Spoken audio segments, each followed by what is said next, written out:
A friend said to me, even you get caught by stuff in the world. She'd listened to the hissy fit Vimeo musings recording that I'd sent out last week. And at first I said, yeah, because what I went to is I have feelings, I have highs, I have lows. I feel excited when someone has good news. I feel something um, like compassion when I hear that a little boy is being tied down and he's in a psychiatric hospital where he's being housed. And yeah, I could cry. He's deaf. He's not a psychiatric patient. He doesn't even I mean, there's stories in the world. Of course, we're going to feel stuff. And I said to myself, and then later to her, actually, I feel stuff. So it's a high, it's a low. If you got inside my brain, it's a passion, it's a distress, but I'm not caught by it in the sense that I don't believe it. And I wanted to tell her that. So I checked with her and I said, do you understand what I was telling you when I said I'm not caught by it? She said, no. What are you talking about? You're upset, you're down, you're up. That's caught by it. And I said, well, actually, there's a little bit of a difference. And I don't know if I can explain it to you. Years ago, for most of my life, really until Melissa died, I was caught by the feelings. I'm an Enneagram 4, and we are skilled at feeling. And we're great at describing it, and we can go on and on with wonderful stories, and we believe it all when we're kind of in that asleep place. But as I told folks, and I don't think it's been a great communication because I don't see the light bulbs coming on. But I've told people I stopped becoming a victim to my strategy, my Enneagram, when I stopped believing. And I couldn't stop believing all at once.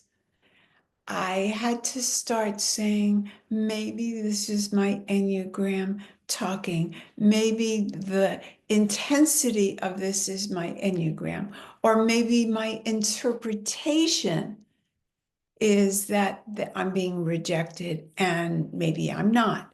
So again, I have not felt successful in seeing light bulbs come on when I've said that. People aren't doing the same thing with their Enneagram. So let me try again in a new way that I've never expressed before. So when Melissa died, I was in the middle of profound grief. It felt like life was over. It could never again be joyous. I just didn't even know how we would live. The pain was so searing, so scorching. Sometimes I couldn't breathe, and sometimes I just had to scream and scream. You might have a good idea of what it might have been feeling like.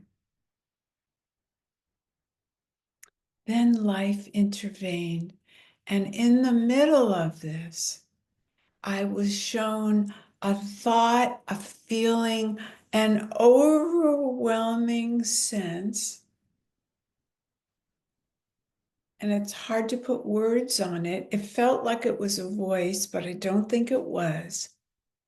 But it was to the message of you're okay.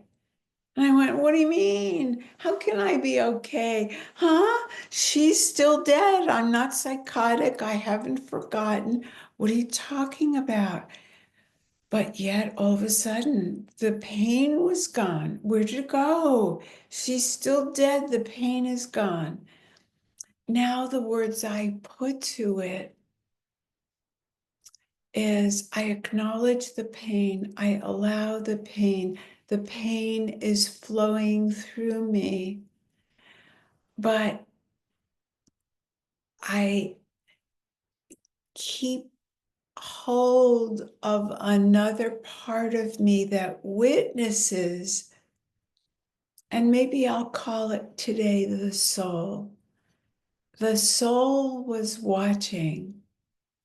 The soul was okay. The world gave me a big hit, a blow. My sweetheart, Melissa, my second child, my picture of our family, it was all gone. And yet,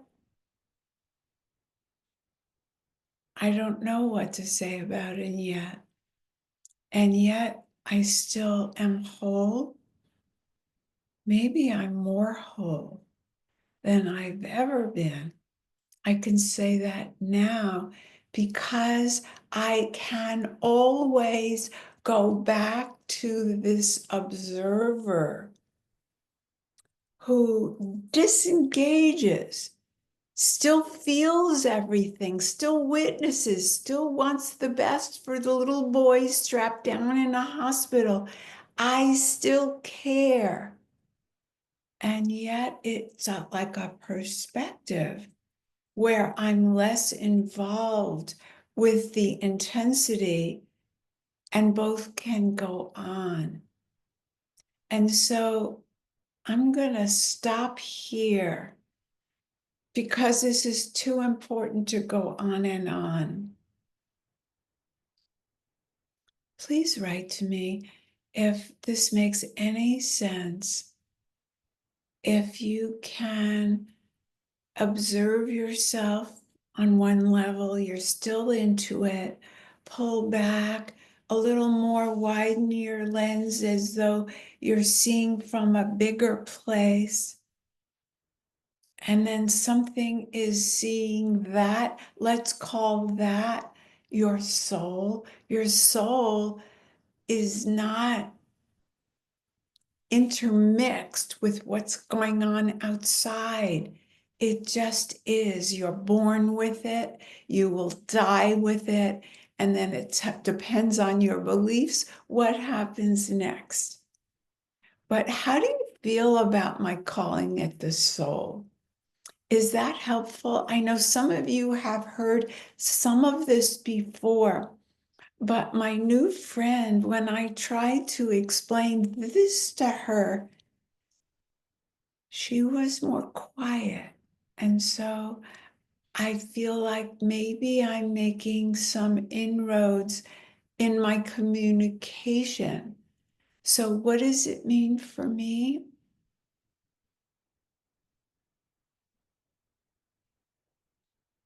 It just means I can always access a steadiness. Contentment isn't quite the right word, because contentment sounds like happiness. Of course, I'm not happy hearing about the little boy being strapped down who doesn't know why he's being strapped down and he's deaf and it's not okay. Of course, I feel something that's not contentment, but it is like that is my home now. My home is in the observer. So when I have highs and I have lows, I still feel them, but I'm not stuck by them.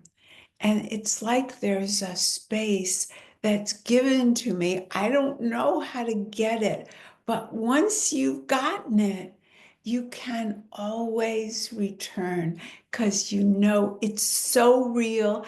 It's more real than the pairings of the ups and downs. And one more thing, when I'm on a high, I don't just let that rip.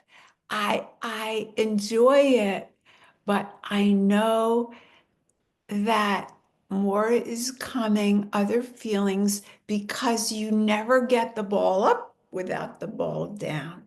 And it's not the same thing as when will the other shoe fall? That's not enjoying the high because your amygdala has kicked in and is telling you that you're going to have a low and bad things are going to happen. No, it's a freedom. So let me know if you feel like it, if you have a reaction. And I really do need to hear from you to know, do you want more videos like this? Shall I stop making them? Are you getting anything out of them? Yeah, because I don't need to hear myself talk. So I really do want to hear from you if you feel inclined to let me know um, if they're helping you, if you like to dialogue about them. Bye for now.